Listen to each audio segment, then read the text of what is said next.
comment on peut faire pour proposer aux périgourdins autre chose que la possibilité de prendre leur voiture quand ils n'en ont pas vraiment besoin. On souhaite des parkings aux extérieurs de la ville avec des navettes qui viendraient vers le centre-ville, développer un transport public collectif de bus à moins de 10 minutes ou un quart d'heure de fréquence et sur des voies dédiées. Et puis la gratuité pour les jeunes de moins de 26 ans.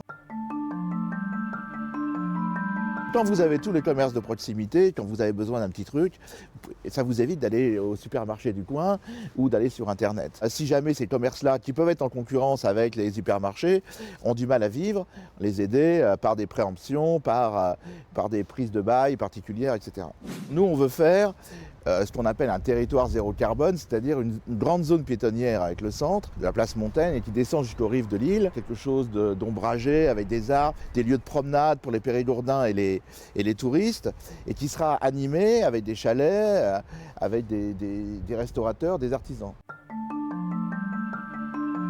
Sur ce point-là, on va développer ce qu'on appelle la brigade verte, qui existe déjà, mais on va la développer pour justement lutter contre toutes les incivilités.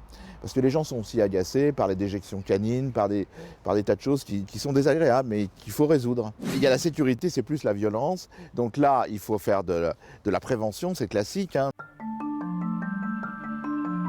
Il faut verdir la ville, ça c'est le minimum. Donc il faut planter, il faut végétaliser, il faut planter des arbres. Il y a tout l'aspect aussi économie d'énergie, c'est-à-dire travailler avec les promoteurs sur l'habitat nouveau, faire de la rénovation thermique, modifier l'éclairage public pour qu'il soit beaucoup plus économe.